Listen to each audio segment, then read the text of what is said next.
जब महामारी फैलती है तो सरकार डॉक्टर को भेजती है, कैंप लगाती है, डॉक्टर का कैंप लगता है।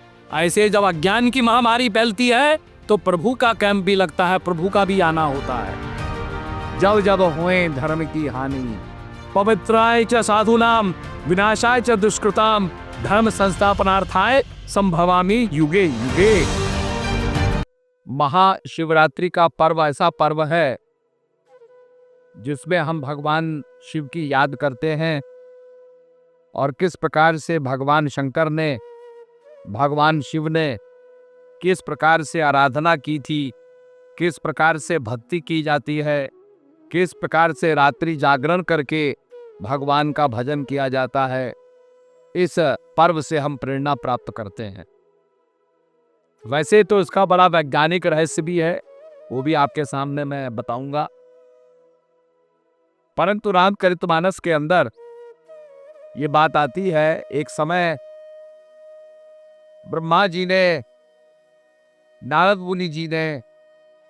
मुनि जी ने पार्वती से कहा कि आपके स्वामी के गले में जो रंड-मुंड की माला है, अनेक कपालों की जो माला है, अनेक खोपड़ियों की जो माला धारण किए हुए हैं, ये क्या है, जरा पूछ के बताओ। तो पार्वती उचित समय देख करके और भगवान से पूछती है, भगवान शंकर से पूछती है कि प्रभु, लोग तो पुष्पों की माला धारण करते हैं, लोग रत्नों की माला धारण करते हैं, आपने जो गले के अंदर ये कपालों की माला, रुंड मुंड माला धारण की हुई है, इसका क्या रहस्य है। तो भगवान शिव हंसने लगे और कहने लगे, ये पार्वती तुम्हारे ही सिर हैं। जितना तुम्हारा जन्म हुआ, जितना तुम्हारा उमा के रूप में, सती के रूप में, पार्वती के रूप में, अनेक रूपों में तुम आई, तुम्हारे जो शरीरों की जो रुंड मुंड माला है, ये मैंने गले में धारण की हुई है। तो कहने का अभिप्राय, यहां भगवान Shankar the changeable and the unchangeable, जो परिवर्तनशील है और जो अपरिवर्तनशील है, जो बदलता नहीं है, भगवान शिव बदलते नहीं हैं, वो स्थिर रहते हैं, इटर्नल हैं।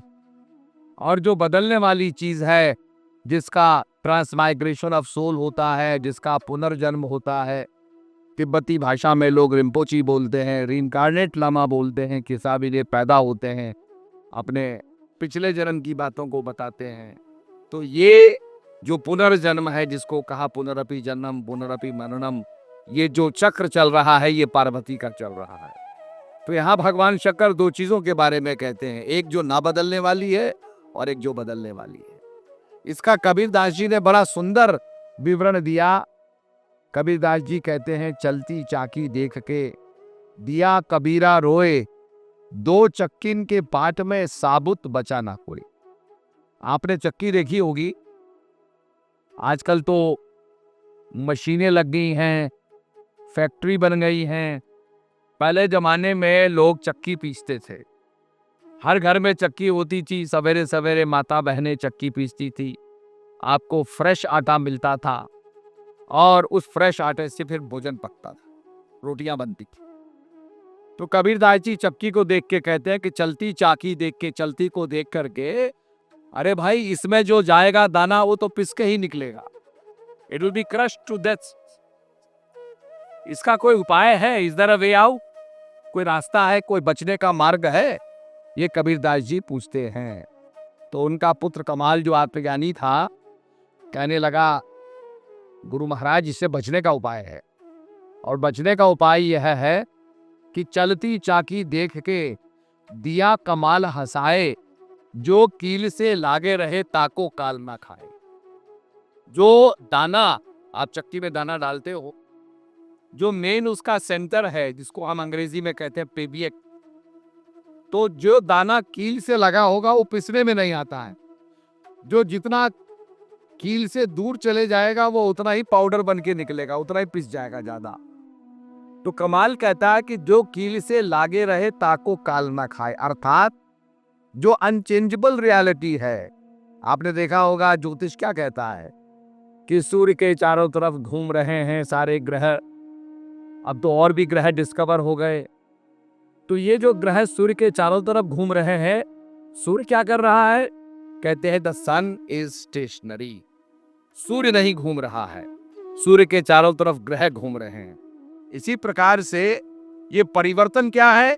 ये परिवर्तन एक ऐसे बिंदु के चारों तरफ हो रहे हैं जो बिंदु अपने आप पे अनचेंजेबल है, जो परिवर्तनशील नहीं है। और उसी बिंदु को जानना है जो कील से लागे रहे, जो उस इटर्नल सत्य से जुड़ जाते हैं।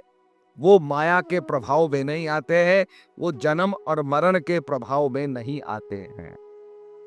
तो रामचरितमानस जो संत शिरोमणि तुलसीदास जी ने लिखा, तुलसीदास जी बड़े ज्ञानी थे, इसमें अनेक प्रसंग लिखे गए हैं। तो लोग कंफ्यूज हो जाते हैं कि इतने सारे प्रसंग लिखे गए हैं, वो अलग अलग समय के लिखे गए हैं। और भगवान शंकर क्या है? वो दृष्टा है, वो देख रहे हैं। युग युग में आकर के, समय समय पर आकर के भगवान का दर्शन प्राप्त कर रहे हैं। तो शंकर और पार्वती का संवाद, इस संवाद से, इस डिस्कोर्स से, इस डायलॉग से हमें अध्यात्म समझना है। तो आप देखेंगे कि भगवान श्री राम कहते हैं मम द्रोही शिवदास है। मम द्रोही शिवदास है, शिवद्रोही ममदास, ते नर करे कल्प भर घोर नरक में वास। कि जो शंकर का भजन करता है मेरा द्रोही है, या मेरा भजन करता है और शंकर का द्रोही है, ऐसा भक्त का उद्धार नहीं होगा, वो नरक में वास करेगा। तो कहने का मतलब क्या है? शिवद्रोही ममदास है, ममद्रोही शिवदास। शंकर और राम का बड़ा समन्वय है। इसीलिए बड़े कथाकार कथा सुनाते हैं और कहते हैं, जब भगवान रामचंद्र जी श्वेत बंद रामेश्वर जो पुल है उसको बनाने को गए, तो आपको पता है पुल कहां बनाया जाता है? पुल वहां बनाया जाता है जहां गहराई कम हो, जहां पर पहाड़ नजदीक हो और मजबूत हो। तो आज लोगों ने सैटेलाइट से सर्वे किया तो पता चला कि भाई एक बहुत ऊंची जगह है और वो ऊंची जगह में ऐसे पत्थर रखे हुए हैं और यही वो श्वेत बंद रामेश्वर का पुल है। तो आप जानते हैं कि जब हम कहीं जाते हैं तो वहां के भूमि देव का आराधना करते हैं, तो भगवान ने श्वेत बंद रामेश्वर पुल की स्थापना की और श्वेत बंद रामेश्वर की पूजा की। तो लोगों ने पूछा भगवान शंकर से कि आपकी आराधना भगवान राम कर रहे हैं, राम के आप ईश्वर हैं। तो भगवान राम व्याख्या करते हैं शंकर भगवान की कि जो राम का ईश्वर है वो रामेश्वर है, राम का भी ईश्वर। और जब शंकर भगवान से पूछा तो शंकर भगवान कहते हैं राम जिसके ईश्वर हैं, अर्थात मेरे आराध्य देव राम हैं। इसीलिए कहा महाबंध जो जपत महेशु, काशी मुक्त हेतु उपदेशु। तो राम की और शंकर भगवान की अगाध भक्ति, आपको तो कहानी सुनी होगी, कथाकार सुनाते हैं कि भगवान जब जंगल में निकले, पत्थरों से पूछ रहे हैं, पेड़ों से पूछ रहे हैं, कंदराओं से पूछ रहे हैं, जानवरों से पूछ रहे हैं, भाई हमारी सीता देखी, जानकी जी को देखा? तो सती जी के मन में बड़ी शंका पैदा हो गई कि मेरे प्रभु शंकर जिनकी आराधना कर रहे हैं, जिनकी पूजा कर रहे हैं, जिनकी वंदना करते हैं, जिनकी भक्ति करते हैं, ये तो पेड़ों से पूछ रहे हैं, चट्टानों से पूछ रहे हैं, इन्हें तो कुछ पता ही नहीं है, अल्पज्ञ हैं ये, दे नो नथिंग। तो परीक्षा लेनी चाहिए,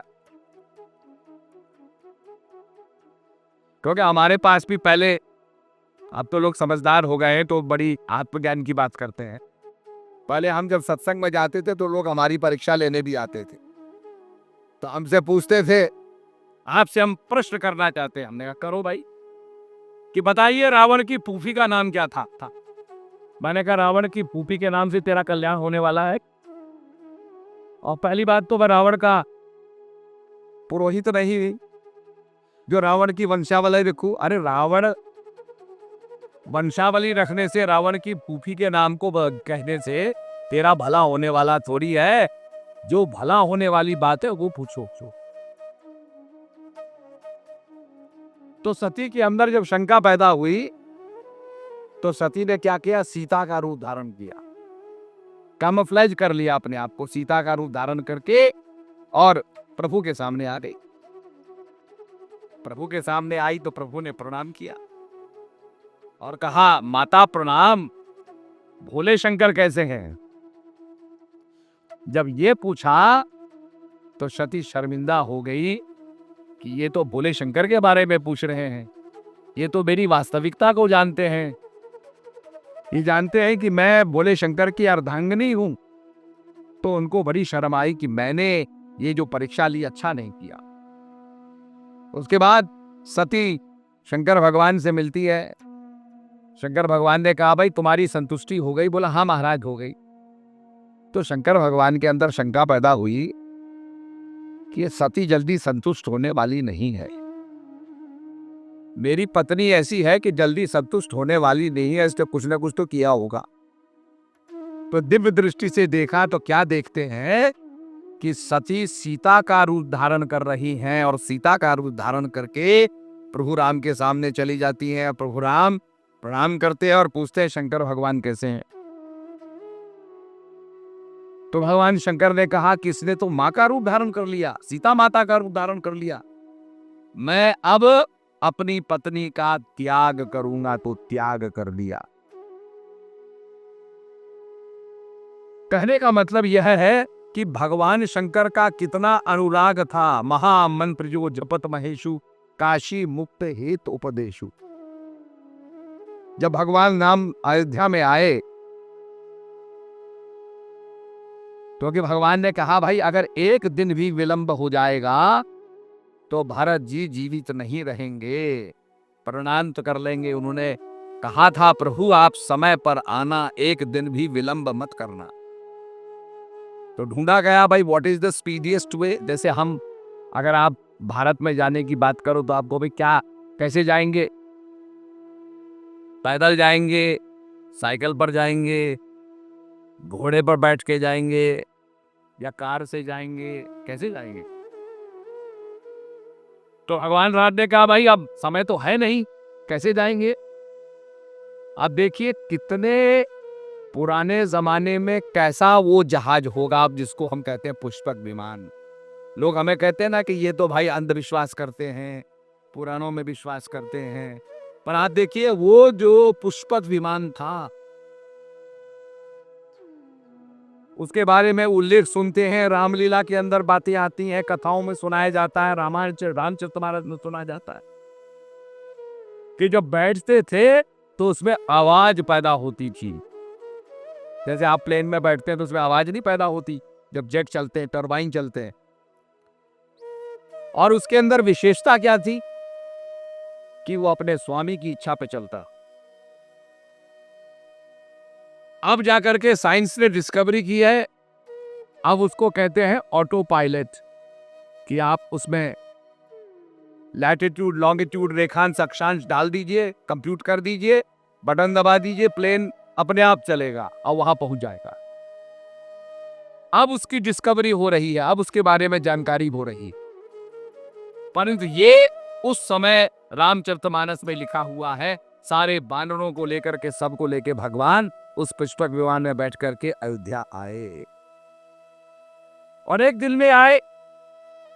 हाउ इज ये फीजिबल, कैसे था। तो कोई ना कोई विद्या रही होगी, कोई ना कोई साधना रही होगी। अब धीरे धीरे हम बातों को भूल जाते हैं। तो कहने का मतलब यह है कि भगवान राम और भगवान शंकर की अगाध भक्ति है और दोनों कहते हैं कि बिना शंकर के भजन के, और शंकर भगवान कहते हैं बिना हरि भजन के तुम्हारा कल्याण नहीं होगा। अब वो शंकर भजन और हरि भजन क्या है? जैसे जो साइंस के विद्यार्थी है वो जानते हैं पानी जो होता है हमारी प्यास को बुझाता है, इट क्वेंचेस आवर थर्स्ट। और पानी के अंदर क्या है, साइंटिफिकली एग्जामिन करेंगे तो उसमें हाइड्रोजन है और ऑक्सीजन है। 2 atoms of hydrogen, 1 atom of oxygen makes 1 molecule of water. पर आप ऑक्सीजन गैस को लेंगे, हाइड्रोजन गैस को लेंगे तो प्यास नहीं बुझेगी। आप अस्पताल में चले जाओ, ऑक्सीजन लेते रहो, आप कहीं और चले जाओ, हाइड्रोजन लेते रहो तो प्यास नहीं बुझेगी। प्यास तो तब बुझेगी जब हाइड्रोजन ऑक्सीजन का कॉम्बिनेशन होगा, दोनों मिलेंगे। बिजली जब कड़कती है, when there is spark of lightning, तब हाइड्रोजन ऑक्सीजन मिलते हैं। और क्या फिनोमेना होता है कि हाइड्रोजन के जो इलेक्ट्रॉन हैं वो ऑक्सीजन के इलेक्ट्रॉन के साथ मिलते हैं। ऑक्सीजन के 6 होते हैं, हाइड्रोजन के 2 होते हैं, 2 और 6 8 हो गए, जिसको हमारे शास्त्रों में अष्टाधी प्रकृति कहा। और वो स्टेबल हो जाता है, उससे जल निर्मित होता है। और जल जब बरसता है तो आपको पीने को पानी मिलता है। तो आपने देखा होगा हम शिवरात्रि को क्या करते हैं, जल लेके भगवान पे डालते, हालांकि वो जल भगवान से ही निकला है, भगवान की जटाओं से निकला है, पर उसको डालते हैं अर्थात हम रिचार्ज कर रहे हैं। प्रभु आपने जल, आप जल के स्रोत है और आप ही में डाल रहे हैं। जहां से हाइड्रोजन ऑक्सीजन का कॉम्बिनेशन है, जहां से जल बहता है, वो जल आप ही में डाल रहे हैं, अर्थात रिचार्ज करो। आपने देखा होगा कुमाऊं में, नेपाल में नौले पूजे जाते हैं। शादी के बाद नौले, धारा, चाल खाल ये पूजी जाती है। क्यों? पानी की आवश्यकता। अभी मुझे एक नेपाल का व्यक्ति कह रहा था कि हमारे काठमांडू में पानी तो खत्म हो गया, पाइपों में आया नहीं, केवल नौलों में पानी आ रहा था, धाराओं में पानी आ रहा था। वो हमारी जांची परखी पद्धतियां हैं, धाराएं हमारी जांची परखी पद्धतियां हैं। आपके यहां तो बहुत धाराएं होती हैं। तो कहने का मेरा मतलब यह है कि आज हम जो पानी की वेस्टेज कर रहे हैं ये नहीं होनी चाहिए, पानी का संग्रहण होना चाहिए। पानी को भगवान पर चढ़ाते हैं, और जिस प्रकार से हाइड्रोजन ऑक्सीजन की बॉन्डिंग है जिससे जल बनता है, ऐसे ही शिव और हरि भक्ति से ही हमारा कल्याण होने वाला है। हमारी जन्म जन्म की प्यास बुझने वाली है, आत्मा की प्यास बुझने वाली है। भगवान राम जब अयोध्या में आते हैं, जीत करके आते हैं, पुष्पक विमान से आते हैं, तो भगवान सबका संबोधन करते हैं। सब लोग बैठे हुए थे, तो भगवान कहते हैं, और रहूं 100 गुप्त मत, सभी कहू कर जोर, शंकर भजन बिनहि नर भक्ति न पामई मोर। सबसे एक हाथ जोड़ के कहते हैं कि और रहूं 100 गुप्त मत, मैं सबको एक गुप्त मत, एक सीक्रेट मैं बता रहा हूं। जैसे आपका बैंक का ओटीपी आता है ना, ओटीपी क्या है? सीक्रेट। आप ही को पता होना चाहिए। आपका क्रेडिट कार्ड है, उसका भी नंबर आता है ओटीपी, वो भी सीक्रेट। तो ऐसे ही वो कहते हैं, और रहूं 100 गुप्त मत, ये गुप्त है। हमारे एक महात्मा जी थे, रामायणी जी थे, सारी रामायण उनको कंठस्थ थी। आप कहीं से एक बोलिए दोहा, वो उसको बोल देते थे, और जगह जगह उनको बुलाया जाता था। तो एक दिन वो प्रेमी से मिले। प्रेमी ने कहा, रामायणी जी आप तो रामायण सब जानते हैं, आप मेरी एक शंका का निवारण कर दीजिए। बोला, बेटा क्या शंका है? बोला, लिखा है रामचरितमानस में, और रहूं 100 गुप्त मत। भगवान अयोध्या में आकर के सारी अपनी प्रजा के सामने कहते हैं, और रहूं 100 गुप्त मत, मैं सबको गुप्त मत, सभी कहूं कर जोर। हाथ जोड़ करके भगवान राम निवेदन करते हैं, विद ग्रेट ह्यूमिलिटी, बड़ी विनीतता के साथ, कृतज्ञता के साथ, हम्बल होकर के, कि गुप्त मत है सभी कहूं कर जोर, हाथ जोड़ करके मैं निवेदन कर रहा हूं। शंकर भजन बिन्हि नर, बिना शंकर के भजन के भक्ति न पामहि मोर, मेरी भक्ति नहीं पा सकता। अब हमारे रामायण जी सोचने लगे, कुछ बताने लगे, तो उन्होंने कहा जी वो तो कहा है गुप्त मत, इट इज सीक्रेट। जो आपने पढ़ा है वो तो गुप्त नहीं है, जो रामचरितमानस में लिखा है वो गुप्त नहीं है। भगवान के अनेक नाम हम पुकारते हैं, सहस्त्र नाम नामावली होती है उसमें उच्चारते, वो गुप्त नहीं है। तो रामायणी जी विचार करने लगे, पड़ गए ब्रह्म में। तो प्रेमी से कहते, भैया ये गुप्त मत क्या है, हमको बताओ।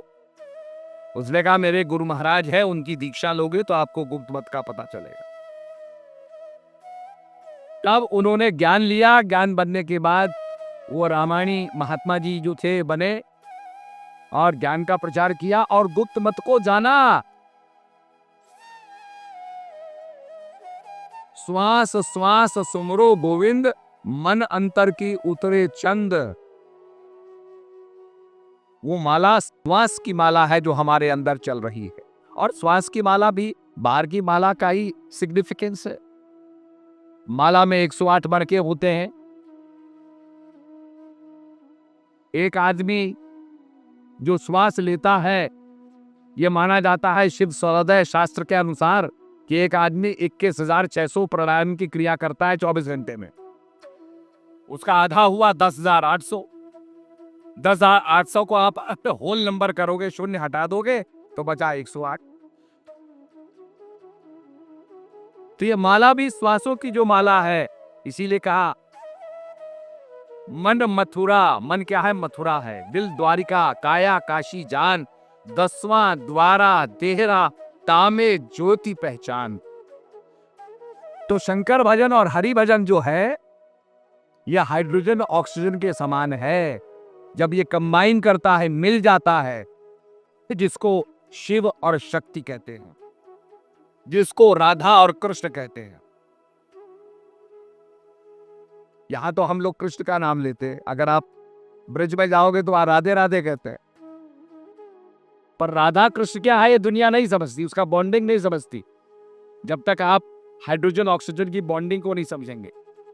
उसमें 2 एटम्स को 6 एटम्स ऑफ ऑक्सीजन का कंबाइन करके स्टेबल हो जाता, नहीं तो स्टेबल नहीं रहेगा।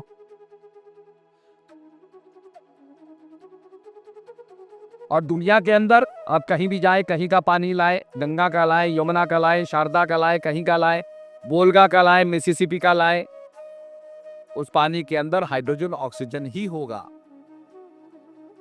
तो तत्व तो है द इंपिरिकल, नाम तो अलग अलग है पर इंपिरिकल क्या। अब जैसे बर्मा में मेकोंग रिवर बहती है, वहां लोगों की इतनी गंगा के प्रति श्रद्धा थी कि मेकोंग का मतलब माई गंगा। आप बाली में जाएंगे तो बाली में आपको बड़े मंदिर मिलेंगे।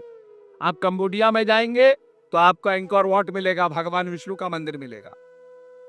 ये सारे साउथ ईस्ट एशिया के अंदर रामायण का प्रभाव है, सनातन धर्म का प्रभाव है।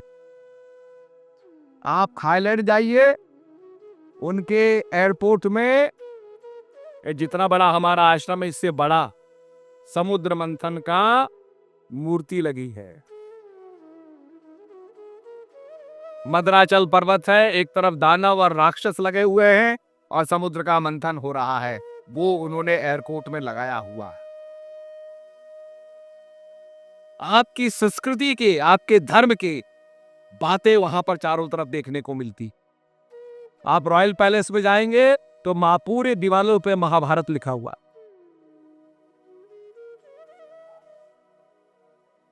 आप इंडोनेशिया में जाएंगे, उनका तो इस्लाम धर्म है, पर नोट के ऊपर गणेश की फोटो छपी हुई है। उनकी एयरलाइन कहलाती है गरुड़ा। तो इस प्रकार का संस्कारों से हमारा साउथ ईस्ट एशिया जो है वो पूरा छाया हुआ है। आप अफगानिस्तान को ले लें जिसे गंधार कहते हैं, तो गंधारी कहाँ की थी? अफगानिस्तान की थी, दुर्योधन की मां।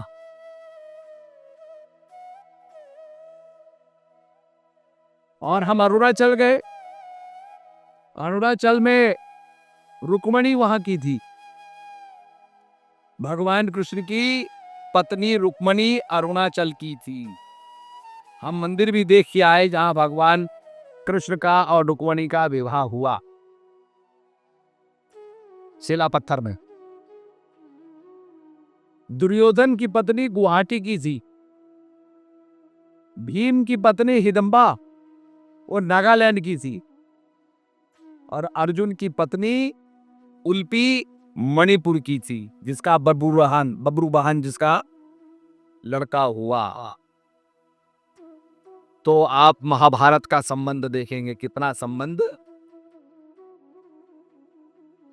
इसीलिए प्रधानमंत्री कहते हैं भाई हमारे ये प्रथम गांव है जहां से हमारा शुरू होता है। तो ये मैं आपसे कहना चाहता हूं कि हम भगवान की भक्ति करें, और भगवान शंकर को जो अर्पण करते हैं हम श्रद्धा से, जल का स्रोत वही है। तो स्रोत में जाना, जो कील से लागे रहे ताको काल ना खाए, जो केंद्र है, केंद्र से हम लग जाएंगे तो हमारा उद्धार हो जाएगा। तो ये गुप्त बात है जिसका रहस्य गुरु महाराज समझाते हैं। तो इसलिए आप देखेंगे आजकल तो इलेक्ट्रिक कार्स चल रही हैं। इलेक्ट्रिक कार से भी पोल्यूशन होता है। वो वैसे धुआं नहीं होता है, कार्बन डाइऑक्साइड कार्बन मोनोऑक्साइड नहीं होती है, पर उससे लिथियम पोल्यूशन होता है। वो लिथियम से बनती है, उसके बाद उसको कहाँ फेंके? जैसे आपने बैटरियां देखी होंगी तो बड़ा प्रॉब्लम है भाई, कहाँ फेंके? विदेशों में तो स्पेशल डब्बा होता है कि साहब ये लिथियम बैटरीज को यहीं डालिए। तो धीरे धीरे जब ये कारें बढ़ेंगी, इसकी बैटरी वेस्ट होगी तो एक प्रॉब्लम खड़ी हो जाएगी, लिथियम प्रॉब्लम हो जाएगी, पोल्यूशन हो जाएगा। तो जापान के अंदर आज वो हाइड्रोजन फ्यूल की बात कर रहे हैं कि गाड़ियां हाइड्रोजन से चलनी चाहिए। और हाइड्रोजन फ्यूल कैसे निकलेगा? पानी में इलेक्ट्रोलिसिस करके, पानी के अंदर बिजली डाल करके, जब पानी के अंदर हम पॉजिटिव बिजली डालते हैं, नेगेटिव बिजली डालते हैं, गर्म तार ठंडा तार, कैथोड एनोड डालते हैं, तो एक तरफ हाइड्रोजन निकलती है, एक तरफ ऑक्सीजन निकलती है। तो हाइड्रोजन के फ्यूल से उसको भर करके सिलेंडर में आप गाड़ी में डालिए, गाड़ी चलेगी। और गाड़ी का धुआं जो है होता ही नहीं है, उसमें तो केवल वेपर्स निकलेंगे, केवल कोई पोल्यूशन नहीं होगा। तो वो उसको कहते हैं ब्लू हाइड्रोजन, ग्रीन हाइड्रोजन। आज उससे जापान की गाड़ियां चल रही हैं, वो एक कदम हमसे आगे बढ़े हुए हैं। पर पानी के अंदर से हाइड्रोजन ऑक्सीजन क्यों निकल रही है? क्योंकि वो इसके अंदर है, जो है वही तो निकलेगा। तो बिजली से कंबाइन हुआ, बिजली से सेपरेशन हुआ। तो इलेक्ट्रोलिसिस से एक तरफ हाइड्रोजन, एक तरफ ऑक्सीजन। ऑक्सीजन का आप उपयोग कीजिए, सिलेंडर्स में उपयोग कीजिए, अस्पतालों में उपयोग कीजिए। हाइड्रोजन से आप गाड़ी को चलाइए। तो अब ये लेटेस्ट आने वाला है। शिवरात्रि का मतलब भगवान शिव की आराधना करना, सच्ची आराधना करना। एक बुढ़िया भगवान की भक्ति करती थी, कृष्णाबाई उसका नाम था, बहुत भगवान की भक्ति करती थी। लोग हंसते थे कि बुढ़िया तो पागल है। तो एक दिन रात को भगवान ने उस बुढ़िया को सपना दिया कि माई जी, तेरे गांव में भूकंप आने वाला है, तू यहां से चली जा। तो उठी, लोगों से कहा भाई भूकंप आने वाला है, चलो इस गांव से। लोगों ने कहा तो पागल है, ये तो पहले ही पागल के काम कर रही, अब ये और बोलने लग गई। कोई नहीं माना। बुढ़िया ने सामान रखा एक बैलगाड़ी में, बैलगाड़ी वाले से कहा भैया मुझे तू गांव के बाहर ले जा, यहां भूकंप आने वाला है। जब बुढ़िया ले जा रही थी तो भगवान प्रकट हुए, कहने लगे माई तू रोज जिस सुई से मेरी माला बनाती थी वो सुई तो तेरी घर में रह गई, झोपड़ी में रह गई, अब मेरी माला कैसे बनाएगी? तो बुढ़िया ने गाड़ीवान को कहा रुक जा भाई, रुक जा रुक जा, भगवान की सुई रह गई है।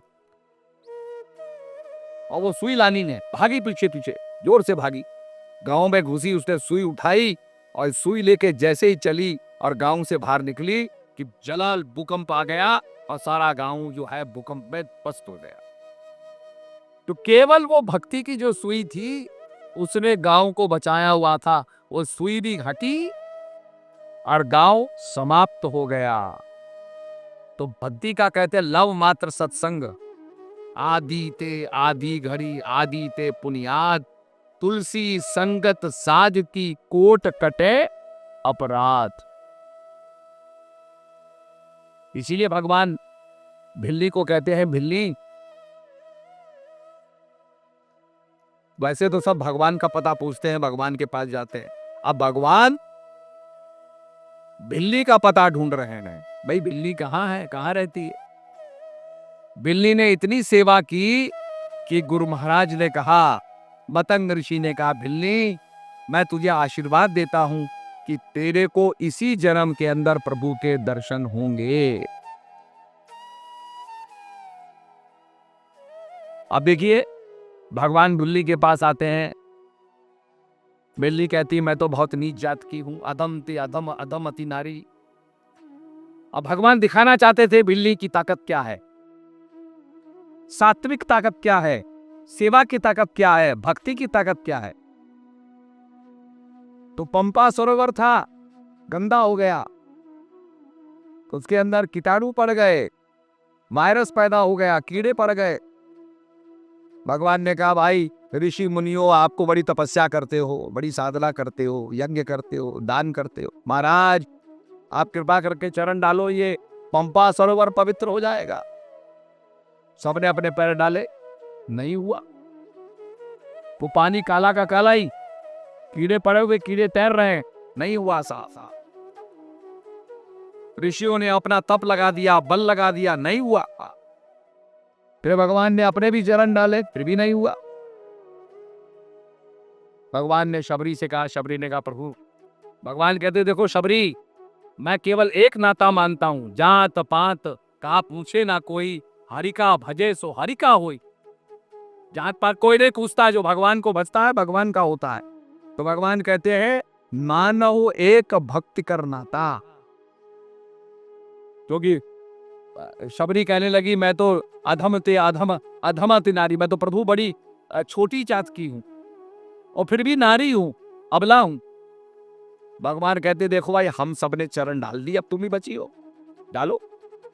और जैसे शबरी ने चरण डाले वो पंपा सरोवर का जल पवित्र हो गया।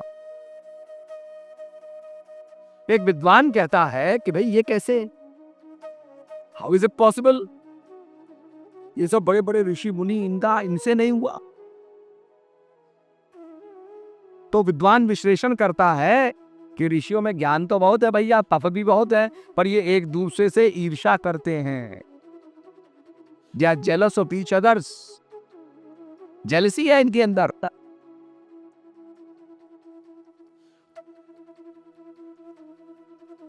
विश्वामित्र ने,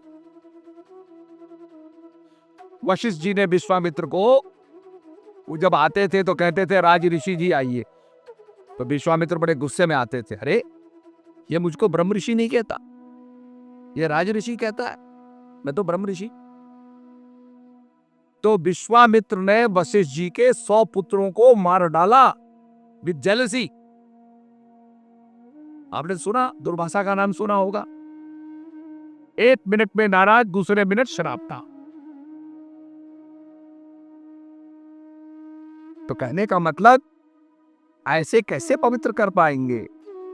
the heart has to be pure, दिल पवित्र होना चाहिए, हृदय पवित्र होना चाहिए। हृदय तो काला है, पर नहीं हुआ। फिर भगवान ने चरण डाले तो विद्वान कहता है भी प्रभु जो थे, भगवान राम जो थे, जंगलों में गए, उन्होंने हड्डी के ढेर देखे। कहा ये क्या है? तो ऋषि मुनियों ने कहा महाराज ये जो है ऋषि मुनियों की हड्डियां हैं, राक्षसों ने मार मार के ये ढेर लगा दिए, उनकी हड्डियां हैं। तो भगवान को बड़ा क्रोध आया कि हम तो राक्षसों को मारेंगे, ये तो ऋषि मुनियों को तंग करते हैं। तो भगवान ने मारने की जो भावना थी उससे तामस प्रकट हो गया कि मैं ऋषियों को बचाऊंगा और राक्षसों का वध करूंगा। तभी तो कहा ना, जब जब होए धर्म की हानि, बाढ़ असुर अधम अभिमानी, तब तब प्रभुधर मनुज शरीरा, हरे कृपा नदी से जन पीड़ा। जब महामारी फैलती है तो सरकार डॉक्टर को भेजती है, कैंप लगाती है, डॉक्टर का कैंप लगता है। ऐसे जब अज्ञान की महामारी फैलती है तो प्रभु का कैंप भी लगता है, प्रभु का भी आना होता है। जब जब होए धर्म की हानि, पवित्राय च साधूनाम, विनाशाय च दुष्कृताम, धर्म संस्थापनार्थाय संभवामि युगे युगे। तो भगवान के अंदर बड़ा क्रोध पैदा हुआ, तामस के कारण वो भी पवित्र नहीं कर पाए। अब शबरी के अंदर तो तामस था ही नहीं, शबरी के अंदर सबकी सेवा का भाव था, सबकी सेवा करती थी। तो भगवान शबरी को महत्व देना चाहते थे, शबरी की भक्ति को, शबरी की शुद्धता को। और शबरी ने जब चरण डाले तो पंपा सरोवर पवित्र हो गया। तब भगवान शबरी से पूछते हैं, शबरी मेरी पत्नी का अपहरण हो गया है। तब वो कहती है, प्रभु यहां पर जो है आपको सुग्रीव मिलेगा, वो आपको रास्ता बता सकता। तो तब शबरी बताती है प्रभु को रास्ता। तो ऐसा सौभाग्य उसको प्राप्त हुआ। तो मेरा कहने का मतलब वो शबरी का जो ज्ञान है, जिसको भगवान कहते हैं, नौदा भक्ति में कहते हैं, प्रथम भक्ति संतन कर संगा। अपनी भक्ति के अंदर भगवान क्या कहते हैं, नौदा भक्ति के अंदर, कि पहली भक्ति क्या है, प्रथम भक्ति संतन कर संगा। जो संत महापुरुष प्रभु का सामप्य ले आए, संत करा दे, संग करा दे, they bring you closer to God, जो राम के समीप ले जाए, राम से मिलन करा दे, राम के अंदर रमण करा दे। प्रथम भक्ति संतन कर संगा, दूजरी रति मम कथा प्रसंग। और जो मेरा सत्संग के प्रति अभिरुचि, सत्संग के प्रति रुचि हो,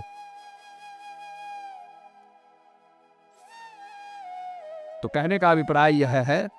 इसलिए तीसरी भक्ति अमान, बिना अभिमान के, अहंकार होकर के। तो ये भगवान ने बताया, इसको जीवन में अंगीकार करें। और सबको बहुत बहुत महाशिवरात्रि की शुभकामनाएं। भगवान शंकर की तरह हमारी भक्ति भी एकनिष्ठ हो, निष्काम हो, और हम भगवान के अंदर तद्रूप हों। यही शिवरात्रि का संदेश।